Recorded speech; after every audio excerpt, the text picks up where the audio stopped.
They're starting to make rumors. They're starting to make these requests. It's starting to get. They're putting out a feeler to see how the U.S. is going to respond. It's suicide for the U.S. to attack Iran because it's going to implode the dollar and it's going to force countries like Germany to demand all their gold bullion back from New York, Tim Geithner's old bank, the New York Fed. And they're going to show up, and they're going to demand their gold bullion, and gold bullion is going to skyrocket, and all these banks are going to be completely put out of their fiat currency money-spinning games, and you're going to have another huge down leg in markets. But this is what I'm hearing. So Max, I have a quick question. Robert Fisk talking about. Robert Fisk in his article for The Independent, Robert Fisk is a great journalist. He's talking about the gold-producing countries are now, the oil-producing, exporting countries are going to start trading oil in dollars. And what I would add to that is you've got now Germany in response to the chaos that's going to result in terms of the dollar is going to demand. We made that film, Alex. It's on the web. I forget what the name of the film is, but you see me in the Bundesbank in Berlin. I'm talking to officials inside the Bundesbank, and we had like a hidden camera, and they're saying to us things that they, revealed things that were quite revealing in terms of who owns the gold, where's the gold. The Gold Antitrust Action Committee put out a letter just 2 weeks ago, which they picked up on the story, and they inquired to the Bundesbank to make a comment about this film and to confirm where the gold is held. There's also a movement about to audit Max, stay there. Direct to you. You're listening to the Alex Jones Broadcasting Network. Max Keiser is our guest. He's recommending to me HSBC as a global bank, British. I guess you don't want to be with UBS, the Patriot Act. They've raided that one. Even if it's your money, they take it. They just don't care. Got to give everything to Goldman Sachs, the private Federal Reserve. They're looting everyone, invading everybody. Okay, Max, I want to have the world premiere here of a new trailer dealing with television mind control for Fall of the Republic. And I want to air the new trailer we aired yesterday, too, that you're in. The next week, we've got another trailer on the financial section that's about a third of the film that also has you in it. But finishing up, what will it look like through a gradual death of the dollar? You're saying it's baked into the cake, to quote you, versus a fast one. And what do you see happening? What will the United States look like? How do people protect themselves? Well, the protection obviously is to be into precious metals, as I've been saying for 5 years. My average cost in gold is, I think, $420 an ounce. And I've been saying basically the only thing I've recommended in the last 4 to 5 years is gold bullion, and it's an excellent place to be as we go forward. Now, the U.S. dollar is coming under a lot of economic pressure. It's also coming under a lot of political pressure, and that's something that a lot of people who are pure economists are not factoring into their analysis. They're not factoring in the fact that the dollar has become a weapon. The currency market is where this World War III is being fought, and so they're looking at charts and they're looking at analysis and they're looking at their textbooks, but nothing in these charts and textbooks really covers when you use currencies like as a weapon, and that's what we're seeing happen now. The people in, as I said, Russia, Iran, and China are saying the way we're going to stop America from invading Iran is we're going to smoke the U.S. dollar. We're going to take it down. We're going to crush the U.S. dollar, and we're going to force the U.S. to go into a major economic tailspin as a way to engage in economic warfare. That's the way World War III is going to be fought. Now, for y'all, as I've been saying, gold bullion is a place to be.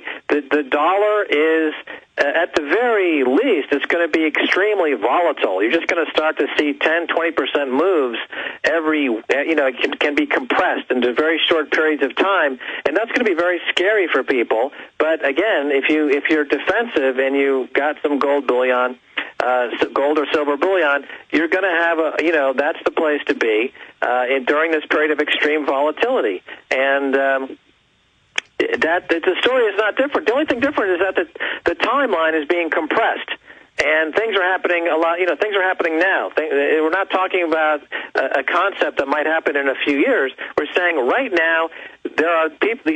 Look at what's happened in the last 2 weeks. You had a G20 meeting, a G7 meeting, International Monetary Fund was meeting, the UN was meeting, and they're all talking about the same thing: what to do about the dollar. All all these guys, while the kids in America are sitting playing with their hula hoops and the latest video games, their parents, being the IMF, the World Bank, and the G7, are in the kitchen, sitting around the kitchen table, deciding what to do with these kids in America and their dollar and their currency. So the kids are going to wake up one day and find out that, oops, mommy and daddy decided to devalue the dollar by 50%.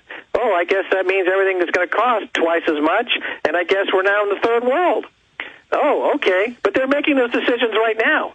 And it's tragic that the mainstream media in America is not telling the people in America what is being discussed at G7, G4, G20 right now. They're deciding America's future right now in the back rooms of these meetings right now.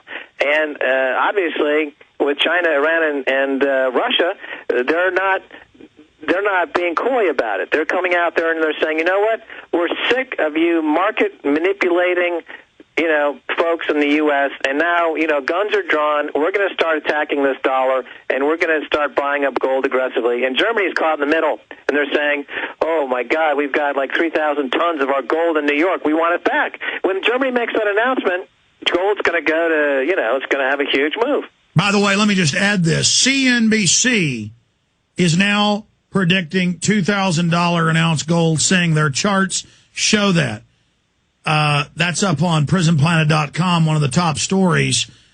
And you've got a fraction of the public waking up that gold is important and that actually has intrinsic value and can't be devalued completely. And it's probably only going to go up and is going up right now. What is going to happen when the yuppies decide gold is cool? How high could it go? Well, that's what I was talking to at the top of the show.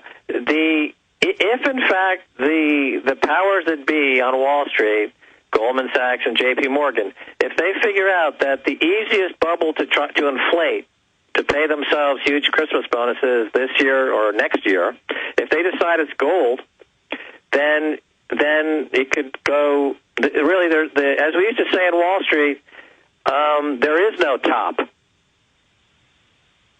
So it could be like Google stock going from $20 to $500. Yeah, exactly. And then when I was working on Wall Street, and I worked on Wall Street in one capacity or another during the boom of the 80s, during the dot-com of the 90s.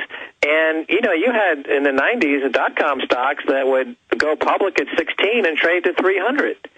And then they returned back to, 16 again. But so gold could be, if they decide that gold, and gold's been in a bear market up until just the past few years. During the entire bull market on Wall Street that started in 1982, gold just went down every single year because nobody wanted it, and it was being trashed by all the central banks who were selling gold to buy T-bills to use as collateral to create collateralized debt obligations and credit default swaps, and this huge Ponzi scheme that became the U.S. and global market that hit the skids in summer of 2007 when Chuck Prince, CEO of Citigroup, said, as long as the music's playing, we're going to keep dancing. And then that week, the BNP came out with a report saying our hedge funds have a lot of junk bonds in there, and we don't think the value is 100 cents on the dollar. We think it's 0 cents on the dollar. And that was the beginning of what we now know as the financial crisis that we're all suffering from today. Now, there was an attempt back in the latter part of last year to inject 12 or $13 trillion worth of new loans into the economy, and you're seeing the stock market bounce. And you're seeing some quote-unquote green shoots. But now that all these stimulus packages have ended, the clunkers, cash for clunkers, et cetera, now we're going back to reality. When the reality is that all that Obama and these guys did was just layer another few $1 trillion worth of debt on top of the debt layer cake, and the whole thing is just, it didn't stop it from collapsing, and we're right back to where we were last year and the year before. By the end, within 6 months, there's going to be banks going to Congress saying, if you don't give us another $5 trillion, we're going to do a suicide mission. We're going to blow ourselves up, which is what Paulson did. If you remember, he said, give us $700 billion. We're going to blow up this entire economy. He was like one of these suicide bombers in front of Congress, and he strapped on like $5 trillion worth of derivative contracts that he was going to explode in everyone's face. And now, that's going to come again. So, the point being that the rest of the world is saying, hold on, we've seen this movie before. we don't want to play this game anymore. We've got the oil. You don't have the oil. Plus, a lot of these countries are dealing with the fact that, I don't know if you follow this or not, Alex, but, I think it may go against some of your orthodoxy, but the fact is, in countries like Mexico, which is one of the three biggest oil fields in the world, Cantarell, their production is nosediving. It's down sharply. And these big fields around the world, I know we may have a slight conflict in our thoughts on this, but these big oil fields around the world, their production numbers are diminishing. Well, you're certainly right. Factor in all this. You're certainly right. There's 6.5 going on 7 billion people, and you're going to have fights over fewer and fewer resources. There is a lot of oil and stuff, but it's still a big job to find it and get it out. And you're absolutely right. There's pressure everywhere.